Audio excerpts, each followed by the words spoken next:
Qu'est-ce qui fait que, dans certaines relations, il nous arrive parfois de nous sentir captifs, comme liés à une personne ou par cette personne? Aujourd'hui, je vais vous parler des liens d'âme, une vidéo libérée.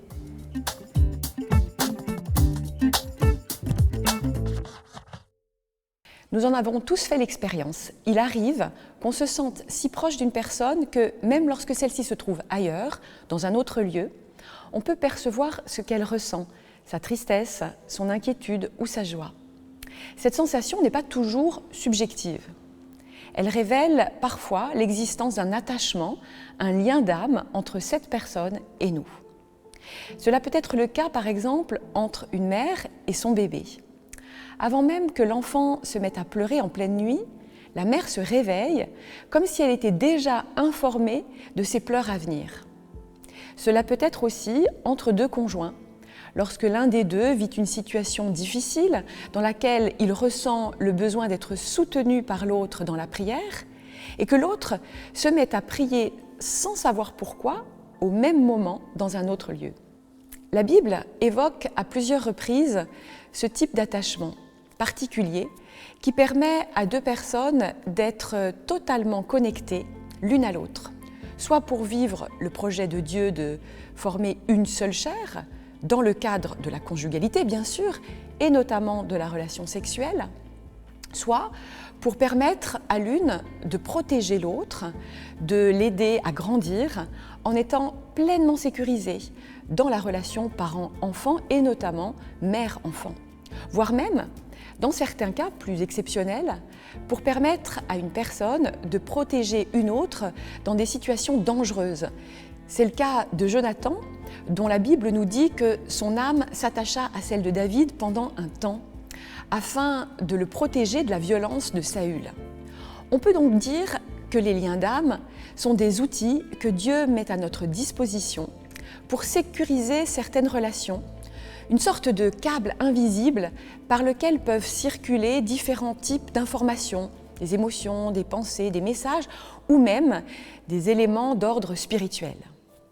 Oui, mais certains liens d'âme peuvent se révéler mauvais ou néfastes quand ils connectent des personnes qui n'ont pas ou non plus à être liées de la sorte. Typiquement, le lien d'âme entre parents et enfants, même s'il est éminemment bon au départ, n'a pas pour vocation de subsister dès lors que l'enfant devient adulte. Dans l'évangile de Matthieu, Jésus rappelle le projet de Dieu pour le couple en citant Genèse 2.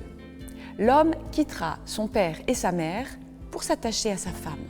Il s'agit donc de couper les liens avec ses parents pour pouvoir entrer pleinement en conjugalité et établir un nouveau lien d'âme avec son époux ou son épouse. D'ailleurs, Jésus lui-même n'a pas hésité à couper les liens d'âme avec ses parents. Quand il avait 12 ans dans le temple de Jérusalem, il a signifié à son père terrestre, Joseph, que désormais, il devait s'occuper des affaires de son père, c'est-à-dire de Dieu. Puis avec Marie, lors des noces de Cana, alors qu'elle le sollicitait pour s'occuper du vin, il lui a dit « Femme, qu'y a-t-il entre toi et moi ?» Difficile d'être plus explicite, non? Jésus a ainsi quitté père et mère pour s'attacher à celle qui, spirituellement, occupe la place de l'épouse, à savoir l'Église. Donc si Jésus lui-même a coupé le lien d'âme avec ses parents, nous devons nous aussi prendre conscience que certains liens d'âme n'ont pas lieu d'être dans nos vies et qu'il faut les couper pour rétablir de justes relations. Un autre type de lien d'âme qui n'a pas lieu de subsister, c'est celui qui s'établit au moment d'une relation sexuelle. Toute expérience sexuelle, parce qu'elle relève de la conjugalité, qu'on le veuille ou non, est une expérience d'union et par conséquent, elle crée un lien d'âme. Mais si la relation s'interrompt, le lien d'âme, lui, peut subsister et continuera de connecter les deux personnes, même si elles ne se revoient plus ou ne s'impliquent plus l'une par rapport à l'autre. C'est exactement ce que l'apôtre Paul décrit lorsqu'il dit « Celui qui s'attache à la prostituée fait un seul corps avec elle ». Toute relation sexuelle ouvre des droits à un lien d'âme qu'il va falloir couper si la relation n'est pas établie dans le cadre béni et sécurisé de la conjugalité.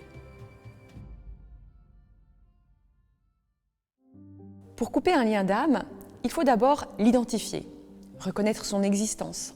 Ça paraît évident, mais très souvent, les liens d'âme peuvent être cachés par différents paravents. Le déni, par exemple. « Ah non, non, non, non, pas de ça entre nous ». Ou bien au contraire, la justification. « Ah, mais il a vraiment besoin de moi, elle a besoin de moi ». Ou bien le mensonge. « J'ai tellement besoin de lui, je ne peux pas y arriver sans elle ». La peur aussi, si je mets de la distance, je vais le perdre. Une fois qu'on identifie le lien d'âme, il faut aiguiser la lame de notre épée par une prière de repentance. Il s'agit par là de reconnaître que nous avons laissé un lien d'âme s'établir là où il n'aurait pas dû, que ce n'était pas la volonté de Dieu, que ce lien d'âme n'était pas justifié. Se repentir, c'est mettre toute chose en lumière et en vérité devant Dieu afin de retirer tout droit à l'ennemi, de nous accuser.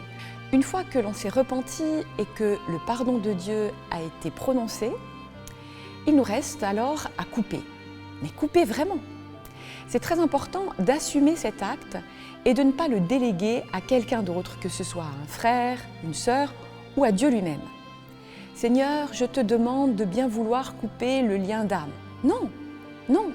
Seigneur, devant toi, maintenant, je coupe le lien d'âme avec un tel au nom de Jésus. Le lien est alors rompu, nous voici libérés. En tant que chrétiens, c'est donc bien à nous d'administrer nos relations avec les autres et de veiller à ce que ces relations soient justes devant Dieu.